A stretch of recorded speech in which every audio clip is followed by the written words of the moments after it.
Hello, hello! Good day everyone! Nagbabalik na naman ulit ako sa Nana.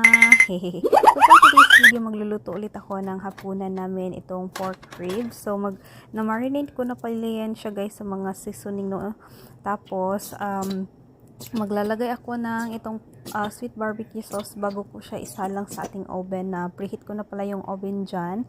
Tapos spread lang natin ng mabuti and then mas maraming barbecue sauce, mas masarap guys. Ayan. And mag-a-add pala ako dyan ng butter. Konting butter lang naman. Tapos ang gagamitin ko is yung unsalted butter. Kasi yun ang nagpapasarap sa ating ribs as well. So, ayan. Konti lang naman ang nilagay ko. Tapos, lulutuin ko siya sa 400 Fahrenheit. 30 minutes lang muna siya ang first salang natin, guys. Kasi later, babalik na rin natin and then isasalang ulit another 30 minutes.